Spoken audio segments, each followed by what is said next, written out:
Sorry, we've had a bit of an absence. We missed last week, but to our credit, that's the first week we've missed in like 20 weeks. So, there's a lot of snow. And it's just been a brutal winter, but today it's sunny, so we are back together again. Me and Jeremy. I'm Joe, that's Jeremy. He is so not into this hug. Look at that. He's the affectionate one. That's right. So, we've got a lot to talk about, a lot to get to. First, let's start off the show. We saw a movie. We just saw a movie. I don't know when you'll be watching this. Maybe we saw a movie yesterday. But right now, we just saw a movie. The Lego Movie. And let me tell you, it was very good. It was very good. There's a lot of great reviews, glaring, 96% at Rotten Tomatoes, so... Were you going for glowing there? Yes I was. But there's a glare coming in from the window that distracted me from the word. So, great reviews all around, and I tend to agree with them. I mean, maybe not 96%, but it was definitely a very good movie. And then I would suggest for really all ages, as we just experienced, there were children there, there were adults there, everyone was laughing, which is what usually happens when we go to the movies anymore. There's children and their parents, and then there's us. So, but yeah, it was a very good film. I enjoyed it a lot. Everything was awesome. Anyway, that's a song in the movie, and I swapped out "is" for "was" because I was describing the movie there. But anyway, yeah, I enjoyed it. It was, as Joe said, it's a fun for all ages kind of thing. There's lots of frenetic action, bright colors, all that sorts of things that'll keep the kids occupied and happy, and there's humor in there. But then there are some surprisingly clever moments that will get the adults and people like me and Joe to laugh. And, we're pretty much the only people like in our 20s when we go see these movies. Yes. But yeah, I very much enjoyed it. Again, I don't think it was like 96 or 7% or whatever worthy, but it was very good. Yes. A lot of the voice actors were really good, brilliantly chosen. I thought just all the, I don't know how they were able to do it. Again, it's kind of the same thing with Wreck-It Ralph. How they were able to get the rights to so many people. Batman and Superman, Green Lantern, Wonder Woman, Shaq. Yeah. The what was it? The 2001 All-Star team, yeah, NBA All-Stars. Like who you could only really recognize Shaq. Because the other people are nondescript, so it was very funny, very humorous, very good all around, great animation. We saw it in 3D. Don't know if it was necessary to be in 3D, but all around, very good film. Very good film. Way to go, Lego Movie! Because I don't know what kind of hopes I had. I thought it was gonna suck actually. But very good. Anything else to add on the Lego Movie? I don't think so. I think that covers everything. All right, you've heard it here. Lego Movie's good. Go see it. So, now we move on. We move on to the box office. This is what we usually do, right? This is what we do. Okay. All right. You open your phone and tell us what went on. Okay, all right. Well, we missed a week, so I'm not going to bother going over 2 weeks because we would probably run out of time, so I'll just cover last week. Okay, so last weekend was we had the combination of Valentine's Day and President's Day weekend, so it ended up being a pretty, big weekend, unusually big for February. February. I pronounced the R in February, unlike some people. Even though I stumble over it when I say it. Anyway, so last week saw, romantic comedies / dramas because they like to cash in on Valentine's Day and RoboCop. On that note, number 5 was Endless Love, and that made $13.3 million. That's okay. It's nothing special. It's nowhere near some of the other like romantic dramas that have debuted on Valentine's weekend, and definitely nowhere near Valentine's Day, which was ridiculously huge. But I mean, the thing with these romantic movies is that they're extremely well. It depends on what day Valentine's Day is. Valentine's Day was a Friday this year, so all the Valentine's movies did, a huge percentage of their business on Friday. Usually Friday roughly is like say a movie makes $7 million on Friday, you can, pencil it in for 20-ish on the weekend. If it's a kids movie, it'll do great business on Saturday and Sunday, so it might make like 25 to 28. If it's a really front-loaded movie, like a movie that's released on Valentine's Day, you're looking at like 13. So that just shows that it's a big rush out to see it, and it's not going to have good legs. Endless Love is going to completely fall to pieces. In the number 4 spot, we had The Monuments Men, and that held well, dipping 30% to 15.5, and it has a total of 44 million, which is solid. It's not great, but considering it got pushed back from that December release originally, I'd say that's not bad. Debuting in number 3 was RoboCop, and that opened to 28.7 million. For some strange reason, it opened on a Wednesday, and so including the Wednesday and Thursday, it made 26.6 million. That's not quite disastrous, but I'm sure that the studio was hoping for more there, because its budget is 100 million. So it's going to need to do definitely better overseas, but lots of overseas markets, especially Asian movies, like robots and things of that nature, like Real Steel, did okay stateside, but just it went crazy overseas. So I mean, who knows? RoboCop might be all right.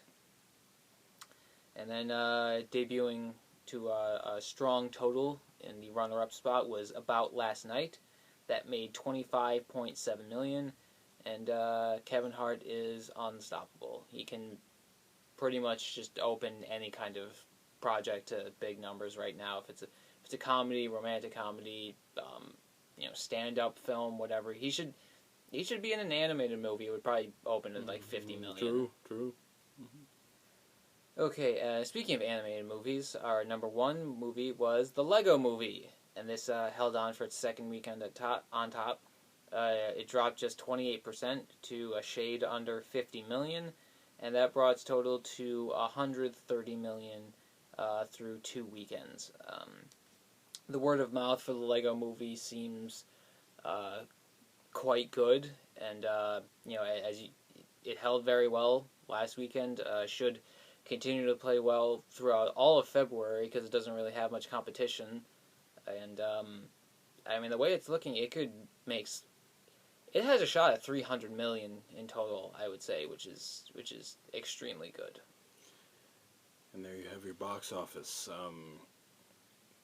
I guess comment, the Lego Movie, that's monstrous for February. It sure is. Yeah. Did anyone see this coming? What was your prediction?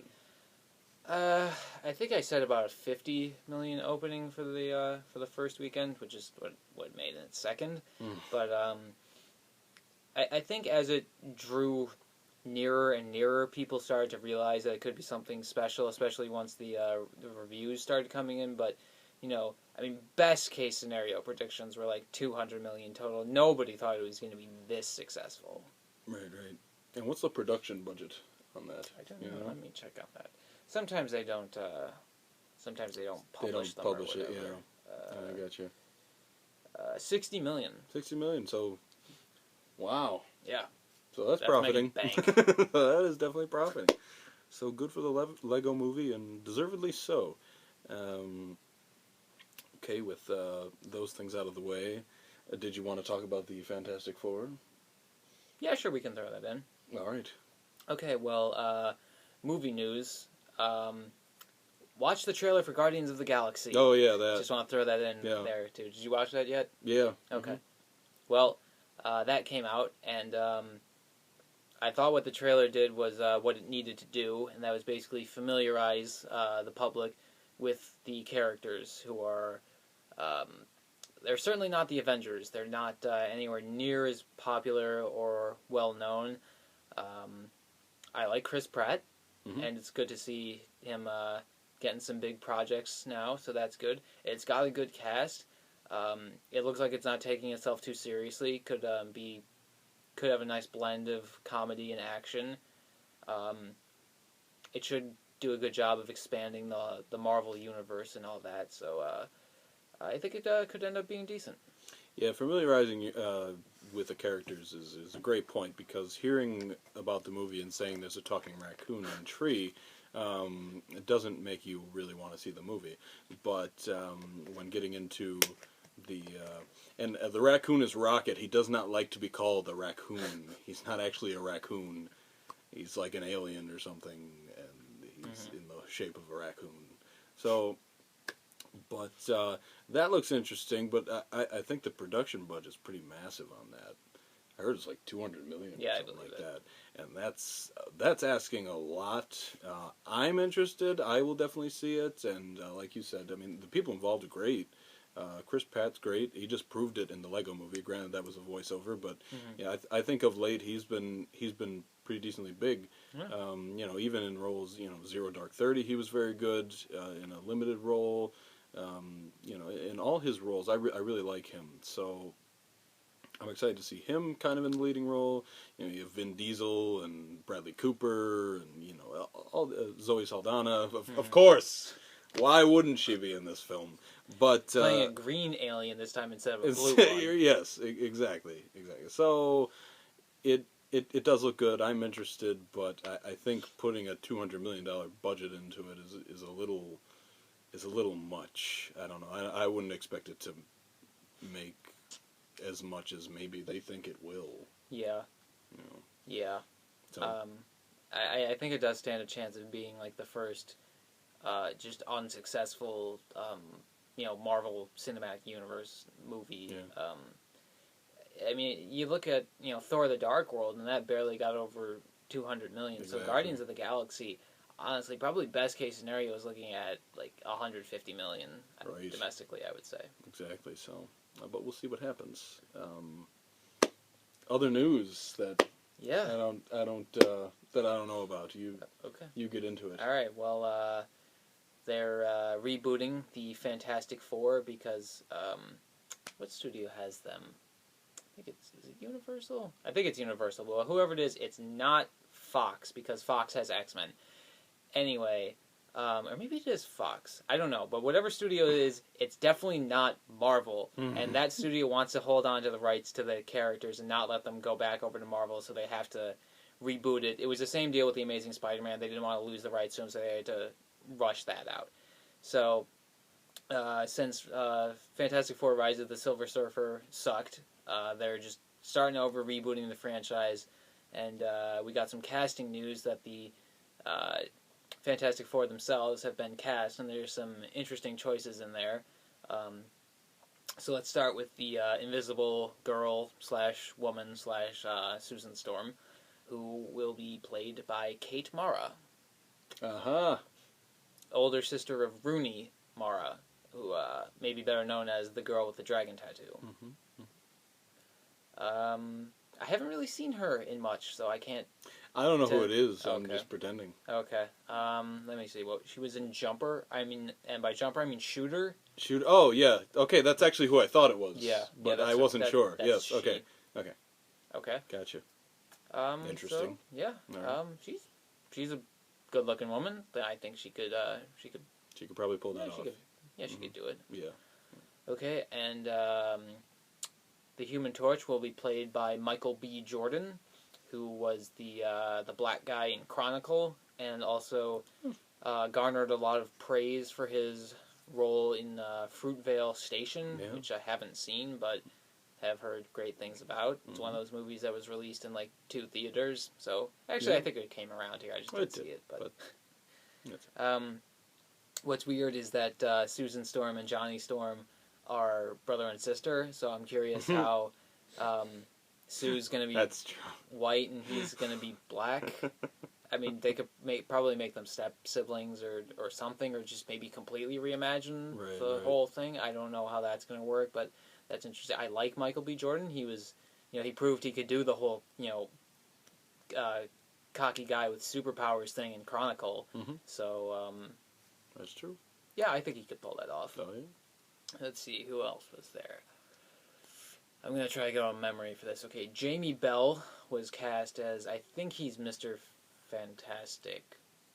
Yeah. Or maybe, I'll look it up. Stall them. I don't know who Jamie Bell is. I have no idea who that is. And I wish I could tell you more about this project. I do. But the thing is, the first two sucked. I don't care what he says. They both were not good. I don't mind the first one. It's not a great film. They are not up to the caliber of today's superhero films. However, what was at that point?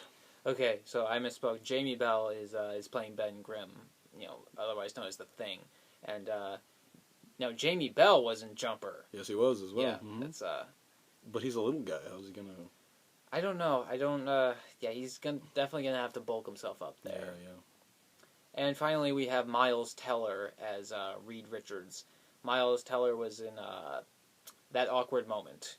That's what he looks like. Oh, he's Reed? Wow. Apparently. This is strange. Yeah. I don't know what else he was in, but supposedly he was in something that was He was good. in 21 and Over. That and The Spectacular Now, which was supposedly actually a good movie. There you go.